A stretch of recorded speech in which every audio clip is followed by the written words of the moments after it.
사도신경으로 신앙을 고백하시겠습니다. 전능하사 천지를 만드신 하나님 아버지를 내가 믿사오며 그 외아들 우리 주 예수 그리스도를 믿사 이는 성령으로 잉태하사 동정녀 마리아에게 나시고 본디오 빌라도에게 고난을 받으사 십자가에 못 박혀 죽으시고 장사한 지 사흘 만에 죽은 자 가운데서 다시 살아나시며 하늘에 오르사 전능하신 하나님 우편에 앉아 죄로서 산 죽은 자를 심판하러 오시리라. 성령을 믿사오며 거룩한 공예와 성도가 서로 교통하는 것과 죄를 사하여 주시는 것과 몸이 다시 사는 것과 영원히 사는 것을 믿사옵나이다. 아멘. 찬송가 96장 찬송하시겠습니다.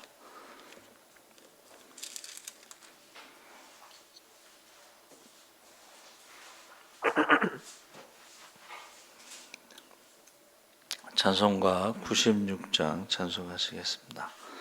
예수님은 누구신가? 우는 자의 위로와 없는 자의 풍성이며 천한 자의 높음과 잡힌 자의 노임되고 우리 기쁨 대신에 예수님은 누구신가? 약한 자의 강함과 눈먼 자의 빛이시며 병든 자의 고침과 죽은 자의 부활되고 우리 생명 대신에 예수님은 누구신가? 추한 자의 정함과 죽을 자의 생명이며 죄인들의 중보와 멸망자의 구원되고 우리 평화 대신에 예수님은 누구신가? 온 교회의 머리와 온 세상의 구주시며 모든 왕의 왕이요 심판하실 주님 되고 우리 영광 대신에 아멘. 하나님 말씀은 이사야 22장 15절에서 25절까지 보겠습니다. 992쪽에 있습니다. 구약성경 992쪽 이사야 22장 15절에서 991쪽 이사야 22장 15절에서 25절까지 우리 다 같이 읽겠습니다.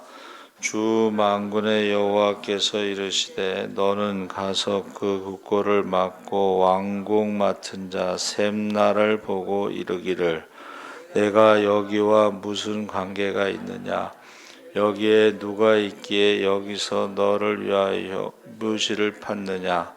높은 곳에 자기를 위하여 묘시를 팠고 반석에 자기를 위하여 처소를 쪼아내었도다.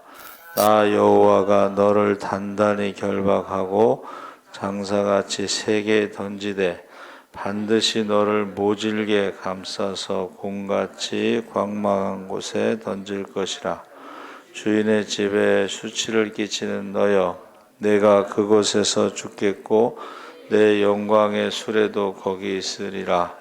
내가 너를 내 관직에 쫓아내며 내 지위에 낮추리니 그날에 내가 hilkiya의 아들 내 종 엘리야김을 불러 내 옷을 그에게 입히며 내 띠를 그에게 띄워 힘있게 하고 내 정권을 그의 손에 맡기리니 그가 예루살렘 주민과 유다의 집의 아버지가 될 것이며 내가 또 다윗의 집의 열쇠를 그의 어깨에 두리니 그가 열면 닫을 자가 없겠고 닫으면 열 자가 없으리라. 못이 단단한 곳에 박힌같이 그를 견고하게 하리니 그가 그의 아버지 집의 영광의 보좌가 될 것이요 그의 아버지 집의 모든 영광이 그 위에 걸리리니 그 우선과 족속되는 각 작은 그릇 곧 중지로부터 모든 항아리까지니라. 만군의 여호와께서 이르시되 그날에는 단단한 곳에 박혔던 못이 사그리니 그 못이 부러져 떨어짐으로 그 위에 걸린 물건이 부서지리라 하셨다 하라. 나 여호와의 말이니라. 아멘. 할렐루야. 좋은 아침입니다. 잘 오셨습니다. 감사합니다.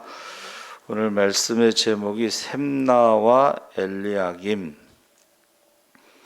한 사람의 인생 속에서 한 나라의 운명을 본다는 것이 가능한 일이겠는가? 지도자의 자리가 그만큼 무겁고 무섭습니다. 그래서 제가 전에도 말씀드린 것처럼 21세기의 위기는 리더십의 위기다. 특히 우리나라 같은 경우 이제 지방자치제가 되면서 선거로 뽑은 사람들이 그 성추행 문제로 지금 다시 선거를 하게 됐는데 이 지도자의 그 리더십의 위기. 그래서 지금 자치제가 되면서요 돈 문제, 뇌물, 그리고 여자 문제 이런 것으로 인해서 지금 뉴스에 나오지 않는 것도 많습니다. 이제 큰 것만 지금 나오고 작은 것들은 뉴스에 나오지 않는 것도 많습니다. 근데 이 셈나라는 사람과 엘리야김 두 사람에 대해서 유다의 운명, 심판받을 유다의 운명과 회복될 유다의 미래를 상징하는데 그 누가 참 지도자인가 그것을 우리가 알게 됩니다. 주전 701년 히스기야 시대에 예루살렘 왕궁의 최고위직에 있었던 셈나 그리고 엘리야김 두 사람에 대한 이야기인데 그들이요 이게 유다는 전통적으로 애굽을 의지했어요. 근데 하나님의 말씀은 애굽을 의지하지 말라는 거예요. 그래서 결국은 애굽을 의지하면서 이 셈나라는 사람이 반아수르 정책을 주도하다가 거기까지는 괜찮은데 문제는 왕의 최측근이면서 최고의 위치에서 결국 하나님이 보시기에는 합당하지 않은 일을 한 거예요. 그래서 저희가 이 말씀을 보면서 이게 나라에 대한 하나님의 심판도 예언되어 있지만 개인의 죄에 대해서도 하나님이 알고 계시고 그 심판을 예언하고 있습니다.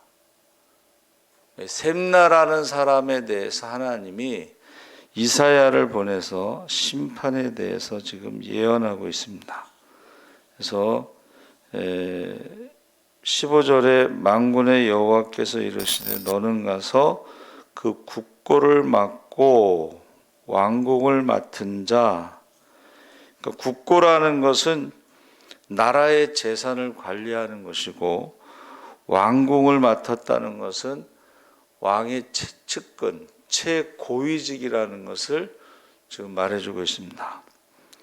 그러면서 가서 이르기를 내가 여기와 무슨 관계가 있느냐? 여기에 누가 있기에 여기서 너를 위하여 묘시를 팠느냐? 또 자기 처소를 위해서 쪼아내었도다.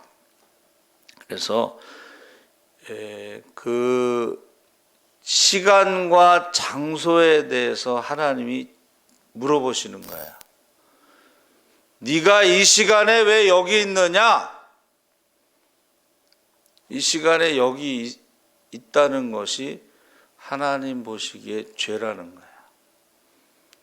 그래서 국고를 맡고 왕궁의 책임자로 지금 묘실을 만들고 있는데 그곳은 내가 있어야 할 장소도 아니고 내가 있어야 할 시간도 아니고 그것을 만드는데 드는 돈이 내 돈도 아니다.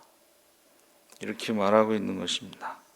그래서 19절에 너를 내 관직에서 쫓아내며 내 지위에서 낮추리니 하고 17절 18절에 너를 단단히 결박하고 장사같이 세게 던지되 너를 모질게 감싸서 곰같이 광망한 곳에 던질 것이라. 주인의 집에 수치를 끼치는 너여 내가 그곳에서 죽겠고 내 영광의 수레도 거기 있으리라. 그래서 이게 시간적으로는 19절이 먼저고 그 다음에 17절 18절이 나중에 이루어지는 것입니다. 그래서 이사야가 지금 가서 전하는 것은 개인의 심판에 대해서 선포하고 있습니다. 그래서 나라를 생각하지 않고 그 돈을 가지고 개인적으로 화려한 묘실을 만들고 개인적으로 자기 집을 짓고 거기에 대해서 하나님이 심판을 예언했습니다. 너를 낮추겠다. 그래서 나중에 그 셈나 대신에 이제 엘리야김을 그 자리에 대신 앉히겠다 이렇게 말씀하시는 거죠.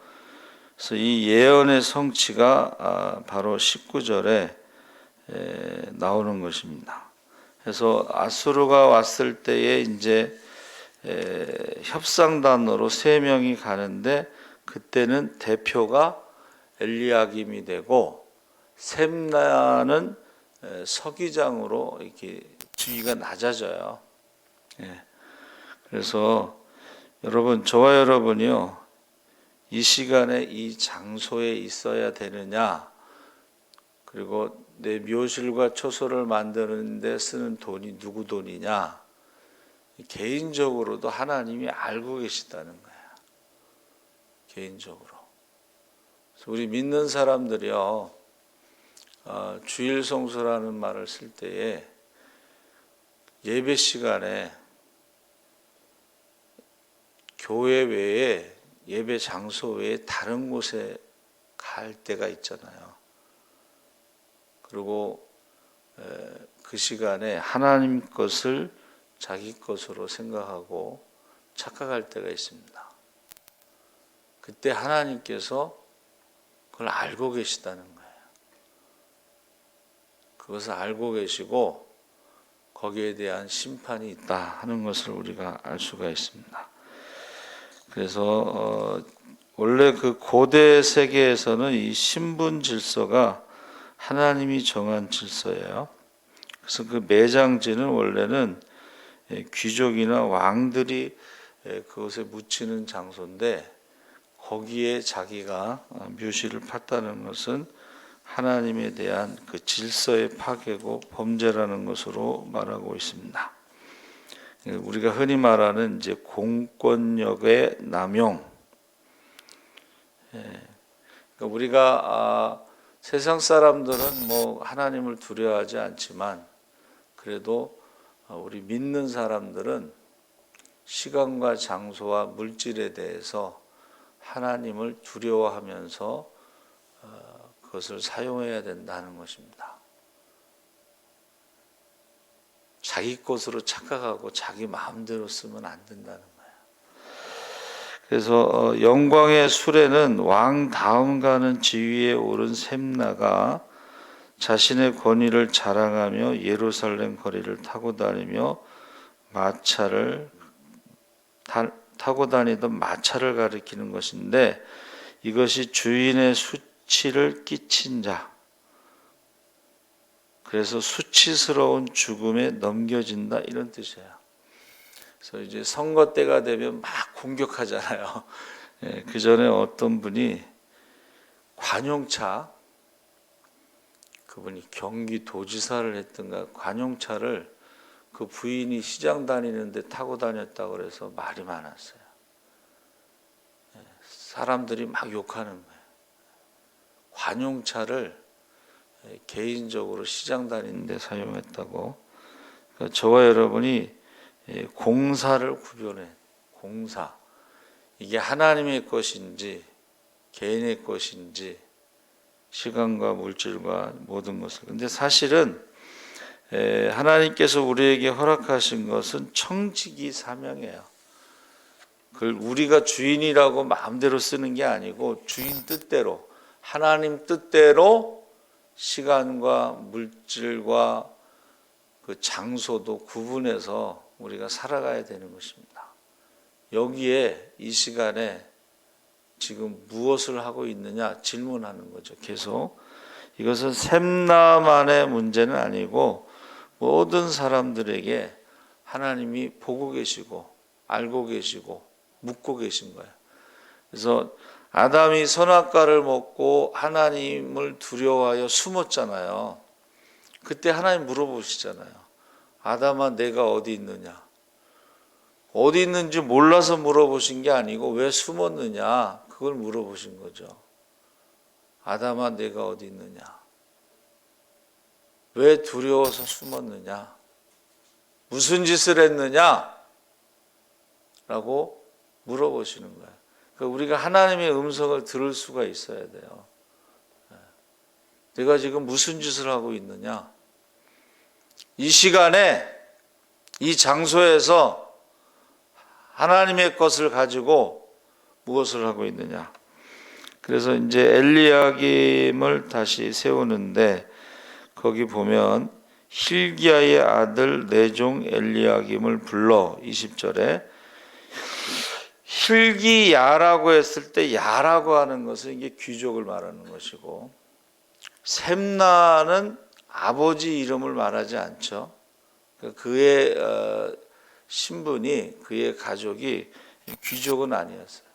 근데 그가 최고위직에 있으면서 귀족 행세를 한 거예요. 자기 위치를 모른 거예요. 자기 분수를 모른 것입니다.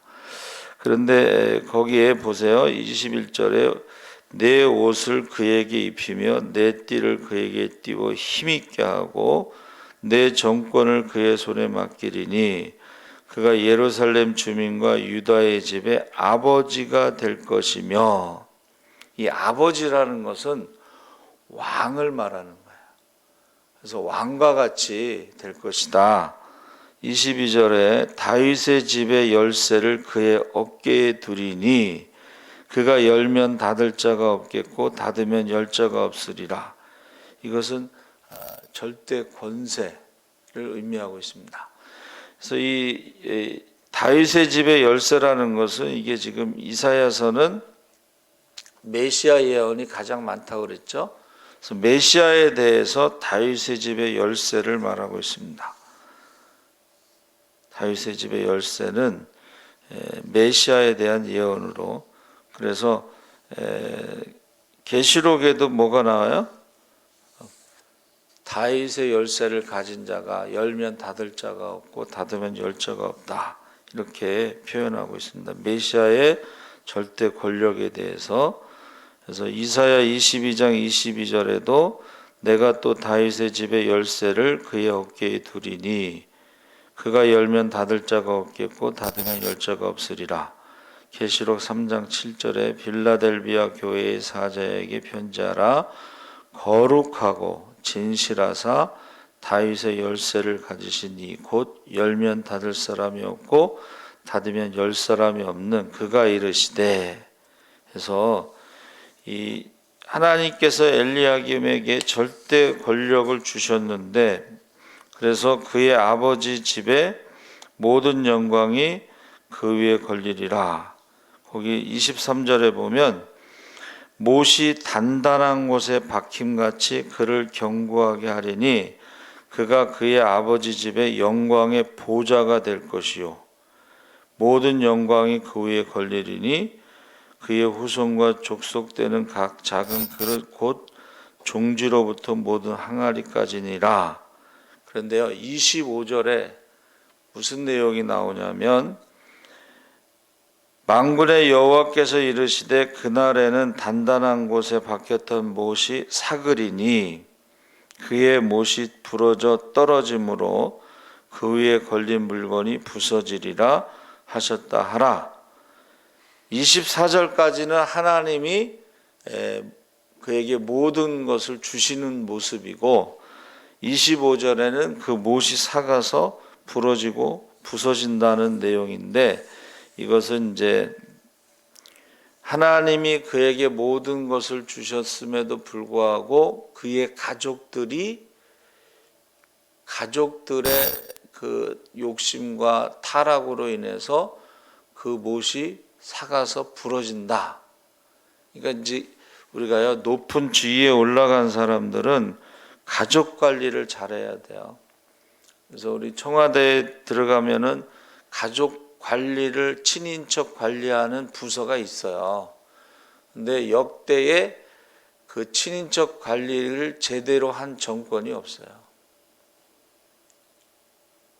그 자녀들 친인척, 지금 무슨 LH 공사에 그 김정숙 여사인가 그 무슨 처남이 해먹은 거 딱 나오잖아요. 그러니까 역대 정권이 친인척 관리를 해야 되는 부서가 있음에도 불구하고 제대로 관리한 적이 없고 항상 친인척 비리, 가족 비리가 터지는 거예요. 이게 결국은 하나님이 유다를 위해서 새로운 지도자를 세우고 그를 축복하고 모든 권력을 주었음에도 불구하고 인간은 다 죄인이다 하는 것을 지금 보여주고 있습니다. 그래서 결국은 엘리야김도 실패를 하는 거죠. 자기가 잘못한 건 아니더라도 그 가족이나 친인척으로 인해서 못이 삭아서 부러지고 부서지는 것입니다. 이것이 지도자의 문제만은 아니고 우리 인생도 마찬가지예요. 하나님이 우리에게 축복하셨음에도 불구하고 하나님 뜻대로 사용하지 않는 것, 개인적으로 시간과 물질과 어디 있어야 되는지 구별된 삶을 살지 못하는 것이 우리 인생도 마찬가지라는 거예요.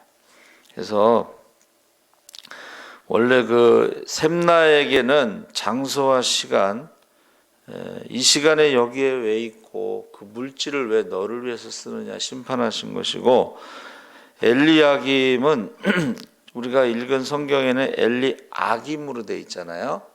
그게 원래는 야김이에요. 히브리 발음으로는.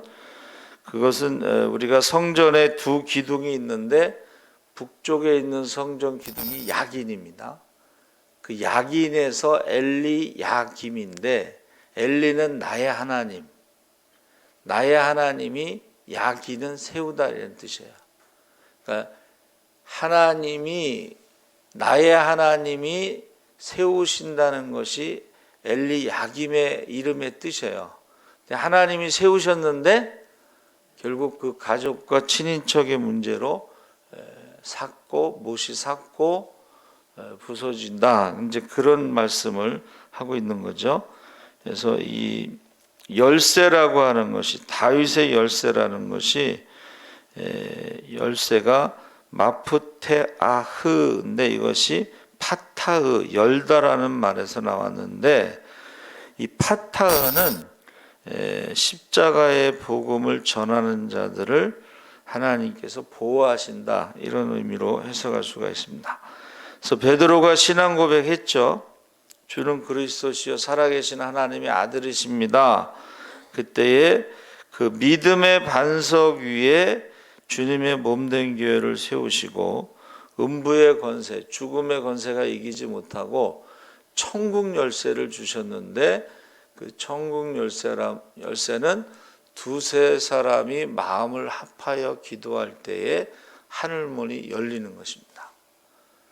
근데 저희가 기도하다 보니까 하늘 문이 열리기도 하지만 닫히기도 해요. 시간과 물질을 하나님이 축복하셨을 때에 그 시간과 물질을 하나님 뜻대로 사용하지 않으면 하늘 문이 닫히더라는 거예요. 비가 오지 않아. 저는 그거를 이제 많이 봐요. 그러니까 제가 이제 축복 기도 많이 하면서 잘 됐다는 소문을 들으면 그 다음에 제가 하는 기도가 뭐냐면, 정직하게 11조 하게 해주세요. 성경에 뭐라고 돼 있어요?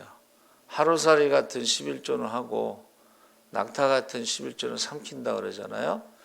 정직하게 11조를 하지 않으면 하늘문이 닫히는 것을 볼 수가 있어요. 쉽게 말하면 뺏어가시는 거예요. 그래서 엘리야김에게 주는 것처럼, 그래서 저와 여러분이 나의 하나님이 하나님 말씀을 전하는 자들, 하나님 말씀대로 살아가는 자들을 세우신다. 십자가의 복음을 전하는 자들을 하나님께서 세우신다, 높이신다. 근데 이 십자가의 복음을 하나님은요, 우리의 삶으로 전하기를 원하셔요. 그러니까 이 아침에 오신 저와 여러분들은 하나님이 주신 시간과 물질을 하나님 뜻대로 사용하고 있는가? 그렇게 하지 않으면 뺏어서 다른 사람에게 줄 수도 있다 하는 것을 우리에게 가르쳐주고 있습니다. 그래서 부활은 새롭게 시작하는 거예요. 다시 시작하는 거예요.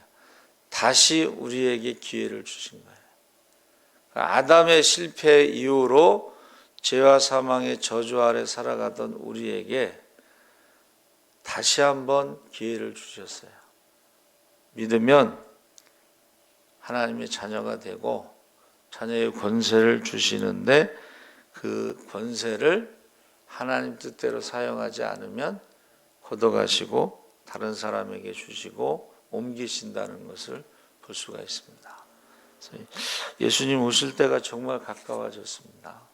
그날에 두려움이 없도록, 부끄러움이 없도록, 후회됨이 없도록 우리가 주님 뜻대로 착하고 충성된 종으로 살아가시기를 주의 이름으로 축원합니다. 아멘.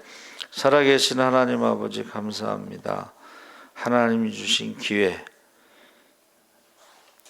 신분은 높지 않았지만, 귀족은 아니었지만 최고의 자리까지 올라가서 국고를 맡고 왕국을 맡은 자로 쓰임받았지만, 그러나 그가 그것을 개인적으로 사용하다가 하나님께서 그를 심판하시고 그의 것을 뺏어서 엘리야김에게 주었습니다.